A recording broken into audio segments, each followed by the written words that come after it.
What's up mga katropa? Andito na lang po ulit tayo sa aking channel, sa aking pagbablog po ng buhay OFW po mga katropa. Mega shoutout po sa lahat ng sulok ng mundo, kung saan man po kayong lupalop po at saan po kayong sulok ng mundo po nandun ngayon mga katropa. Mega shoutout po.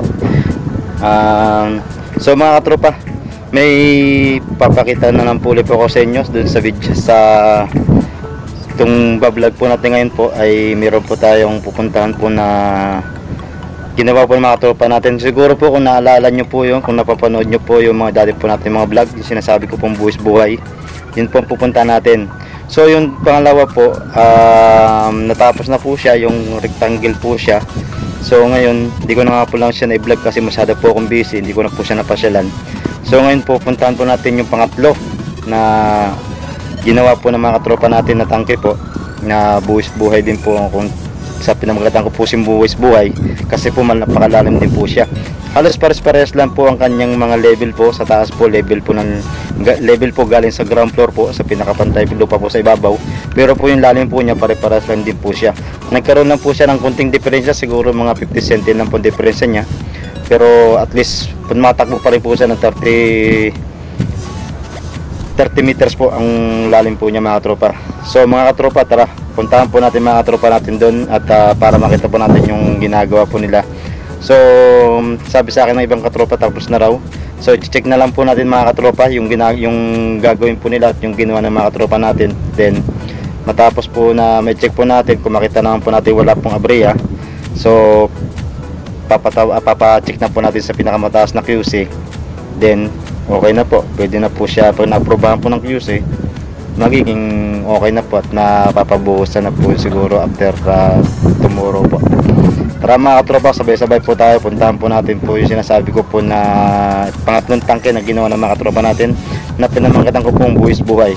Tara mga katropa, sabay-sabay po tayo pumunta ron, sabay-sabay nyo po nating panoorin po yung video po ang gagawin ko po. Tara mga katropa, let's go mga katropa. So mga katropa, andito na tayo ngayon sa baba mga katropa. Ito yung mga gawa ng mga katropa natin. Yan mga katropa. So check lang natin mga katropa ng kung yung gawa ng mga katropa natin is okay ba. Pero sa tingin ko naman sa kanya mga katropa, naging okay naman yung gawa ng mga katropa natin. Yan. So okay naman yung kanyang pinaka overlap. Okay naman siya.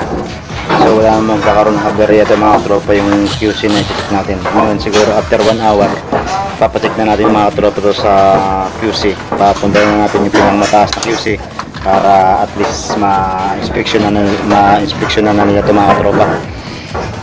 So pinalagyan na rin natin ng mga tropa sa loob ng shutters. Ito yung plywood na yan. Yan. And then sa inner niya, yung pinalagyan na natin ng shutter siya, yung pinaka plywood, yung pinakaharang sa buhos yun. So ang mangyayari nito, sa labas na lang yung pinakakulang. So hintayin ko na lang yung QC nito mga tropa kung magiging ayos pa sa QC ito mga tropa. Yan, okay naman yung ng mga tropa, okay naman yung gawa ng mga tropa natin, okay naman siya, wala akong magiging aberya. Tama naman yung yung gap niya, tulad nito, ito yung pinaka-gap niya, yan, tama naman siya.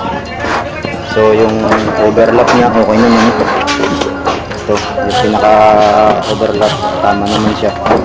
Wala akong magiging aberya rito mga tropa, kaya siguro kapag napuntahan to ng QC, hindi tayo magkakaroon ng problema rito. Alam ko naman, tiwala ako sa mga katropa natin na 100% siya mga katropang gawa nila. Yan, 100% yung gawa nila mga tropa. Hindi ako magdadalawang isip dyan na magkamali. Kilala ko mga tropa natin gumawa, kaya malaking tiwala ko sa kanila. Hindi ako magkakaroon ng aberya rito. Ito nga pala mga tropa yung karugtong ng buwis buhay. Naalala niyo po ba yung nakaraan na ba sinabi ko po sa inyo, may dalawang tangke na po tayo na nagawa.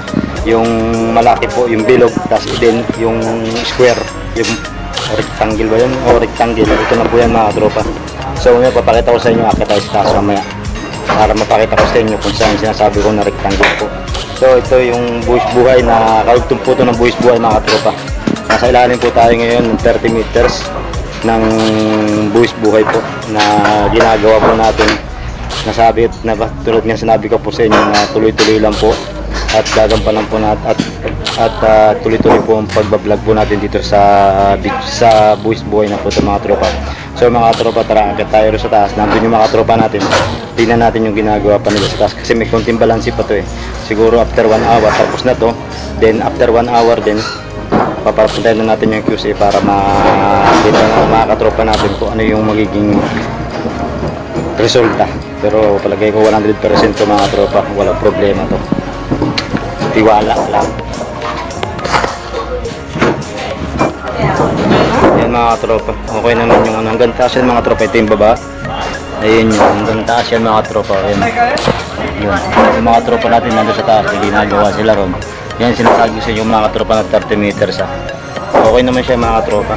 Yung kita nyo naman, no? Halos parang nilibil na libil yung gawa ng mga tropa natin. Street na street yan mga tropa. Kaya hindi ako magkakaroon ng aberya dyan, hindi ako magkakaroon ng problema dyan mga tropa. Sigurado ko walang komento ang magiging QC nito kung sino mang mag-QC nito ng mga tropa. Yan. So yan, okay naman yung mga tropa. Okay naman yung overlap niya, okay naman siya. Yan. Ito yung pinatawag nating overlap. Yan. Yan, dugtungan yan. Mula dito hanggang dito. Yan. Yan tinatawag na overlap. So dapat niya, hindi dapat yan, dapat ang overlap, dapat yan alternate eh. So wala tayong magagawa kasi sinusunod lang ng mga katropa natin yung drawing kung anong meron sila na ibinigay natin sa kanila. So yan, dapat yan naka-alternate, dapat yan maiksi mahaba dapat yan. So wala eh, is follow the drawing. Yan ang madalas nila sinasabi, o di follow the drawing yung mga katropa natin. Yan, katulad sinabi ko, ano dapat to, halos lahat ng overlap niya nandito lahat sa gilid, halos pantay-pantay. Hindi dapat yan ganyan mga tropa. Dapat yan ang overlap, dapat yan staggered o kaya palitan yan, maiksi mahaba. Okay, sabi nga nila follow the drawing. Okay, no problem, follow the drawing. Yan, ganyan mga tropa, yan gawa ng mga tropa natin to. Yan ang ganda kasi mga tropa. Yan, 30 meters yan. Nandun yung katropa sa taas. Akit tayo rin mga tropa sa taas. Papakita ko sa inyo yung ginagawa po nila. Okay naman yung ano niya, yung pagitan niya okay naman eh. Okay naman. Hindi tayo magkakaroon ng problema sa pagitan nito. Ito, yan, okay naman siya. Hindi tayo magkakaroon ng problema dyan. Okay na siya. After 1 hour, hintayin ko lang matapos sa taas. Siguro after 1 hour tapos na yun sila. Then after 1 hour, siguro mga 30 minutes pa puntahin na natin yung QC para ma-inspeksyon natin mga katropa. Tara, kaya tayo sa taas. Kaya tayo sa taas mga katropa.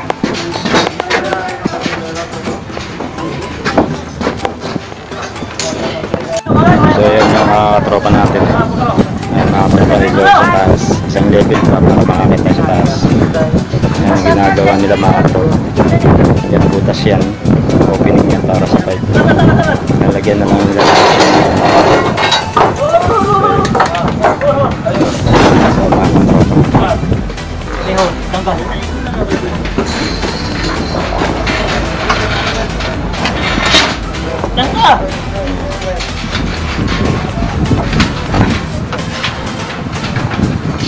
Katinta natin yung mga tropa natin sa taas.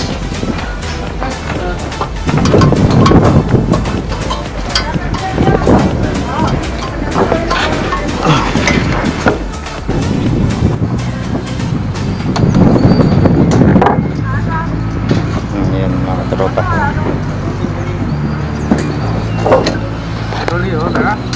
Yes.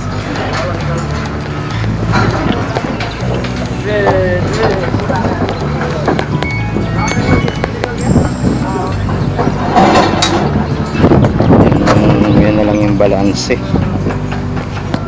Yan, ubar yan, ubar. Yan yun na lang yung mga balance mga katropa. Yan na lang yung mga balance eh. Panatapos yan, okay natin.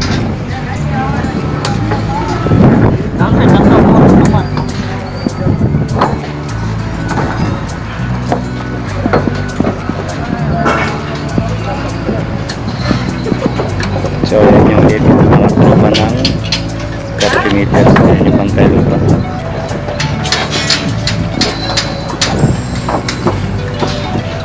Eh, siya sabi ko sa inyo na kabila ng tangkit.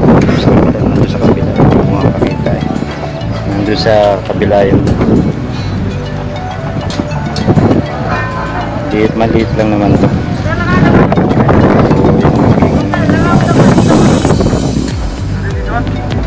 Ha? Ah, sama-sama. No. Vertical ba? Vertical. So mga katropa, nakita nyo na naman po ang vlog po natin ngayon ng Buwis Buhay. So ito po yung karugtong ng Buwis Buhay po natin mga katropa. Kaya ang tabayanan nyo lang po, mayroon pa po isa po yan. May isa pa po siya na gagawin. Bali natapos na po ng mga katropa natin yung bali tatlo na, pangatlo na pala to. Yan, pangatlo na po yan. So yung pangalawa pa, yung may isa pa po siya, ito pa po yung isa niya. Yan. Bali itong yung isa na yan, yan na lang po yung isa na gagawin ng mga katropa natin. Then tapos na po ang dito sa ginagawa po natin na part po ng Buwis Buhay po. So mga tropa, hanggang dito na lang muna po. Ako po ulit nagpapasalamat po sa lahat ng mga nanood at sumuporta po sa aking video po na ito na Buwis Buhay. Maraming salamat po sa inyo mga katropa. At maraming salamat pa rin po sa mga manunood at sa gusto pong manood at sa magiging katropa ko po. Maraming salamat po sa walang sawang pagsuporta po sa Buhay OFW ng aking mga vlogs. Maraming salamat po. At sige na mga tropa, nandito na lang muna po. Kung bago ka pa lang po sa channel ko at nagustuhan mo ng aking vlog, huwag mong kakalimutan ang mag-like, subscribe, and click the bell para lagi ka po updated sa mga video ko. Sige na po, babay muna po mga tropa at may pupunta pa po tayo sa kabilang area po. Okay po, ingat po kayo lagi. God bless po, God bless. Ingat po kayo lagi. Bye bye po, bye bye. God bless po, God bless.